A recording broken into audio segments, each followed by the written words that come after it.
Hey guys, subscribe for daily content. And if you're shopping for gear, make sure you check out the description for the newest items at some of the very best online retailers. There's also links for some of the items that I personally recommend. Thanks! What's going on YouTube? Metal Complex here. That's a really good one. I expect high scores. That was a very good card slap. What's going on YouTube? Metal Complex here, and today I've got another short little unboxing video to share with you guys. It's kind of an intriguing one. I did not recognize the packaging that it came in, so I opened it up and there was a white box. I looked all over this white box and there's not a single mark anywhere. So I'm really interested to find out what's in there. I'm sure it'll be obvious once we get in. Whatever it is, I'll try to link it in the description. It does help my channel when you use those links, but that's of course entirely up to you. Thanks so much to my patrons for supporting me. Please make sure to follow me on Instagram at metal_complex. And thanks to whoever provided this. Okay, what do we got? We got a little, okay, more mystery. And, Now, hold on a sec. I do recognize that pocket clip. Is this brand new? No, surely not. Yeah, it's got a hole in the thing. This pocket clip makes me think of Tools for Gents. Or not Tools for Gents. Urban UEDC Supply. Right? And this makes me think of Giant Mouse, though. This is completely unmarked. Oh, boy, it's nice, though. Wow, okay. So we have really, I mean, it's plain, but we have really nice contoured. Trying to figure out if that's eggshell or if it's tumbled. I think it's just tumbled. Really nice contoured titanium. Kind of a Giant Mousey aesthetic, right?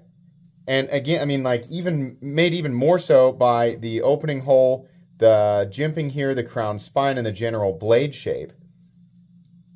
Is this the pocket clip, though? It looks like the clip on one of their exclusives. Boy, this is nice. Got a little flipper tab back. That's also nice. So I was a little hesitant to, say, I bet it's got really great action because the flipper tab looks so small, and oftentimes you can't get good leverage off of a flipper tab that's that small, but as you can see there, that is not the case. The action is very good. The detent is very good.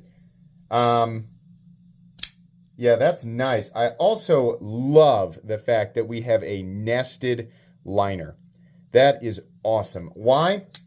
It's, as I've been saying over the last couple of years, I just don't like exposed frame locks as much anymore because while I'm using them, I've noticed the ones that I've used hard, and really a lot of it has been with my my XM18 and my Shoggoth F95 and there was another one. They all do the same thing. While I'm using them and squeezing, the few times that I've used them to like break down thick cardboard, I'll squeeze up here to get choked up behind as close to the blade as I can so that I can put as much power into the cut as possible. And what happens is it doesn't hurt the knife, but it pushes the lock bar in further. And then I got to work at it a little bit to get it back out.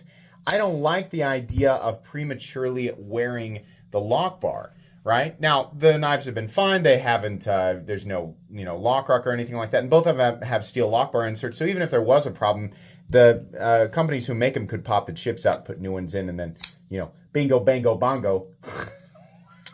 Why? Why would I say that? You're good to go. With a liner lock, with a nested liner lock, or a just regular liner lock that's not nested, that's not a problem because no matter how hard you squeeze, all the pressure's going into the frame, which I really like. The reason I'm talking about this right now is because this thing is beautifully ergonomic. And I mean beautifully. Look at that. Is this radiused also? I think it is a little bit. Yeah. The choil. Golly. Guys, that's real nice. And the fact that there's a little bit of a bill here, but this pocket clip is so short that it really doesn't dig into the hand. The only disappointment is the placement of the lanyard hole, which absolutely had to be. Couldn't have been anywhere else. Couldn't possibly have been anywhere else. The only disappointment with this knife is the position of the lanyard hole. Right? As we know, lanyard holes are very, very important. There are as many as 7 people left on Earth who still use them. And by God, we will prioritize those lanyard holes for those people and forget the pocket clip is even a thing until after we're done making sure that it's right there. I really like this knife. I really like it. I'm poking fun at the lanyard hole thing, and it doesn't matter all that much because the carry depth is still plenty fine. Later, the holes are important. Don't stop making fun of lanyards. We're people too. Chill out. Relax. It's all right. Sometimes I make fun of you. You make fun of me, right? If you don't believe me, go on Reddit. It's all right. But it's just a dumb thing to prioritize. I mean, let's be real. The pocket clip is short enough. What voice was that? The pocket clip is short enough that it does not create a problem even being pushed down. In my opinion, it would be optimized up here. But pushed down, it's still not digging into your hand enough for it to be a huge bother. And the carry depth is still fine. I am disappointed that we have recognize that the 7 lanyard people exist, but that left-handed people entirely do not exist. Come on. But absolutely a beautiful knife. And I think we have T8 back here. That's very nice. Yeah, T8 and T8 screws. I want to say that this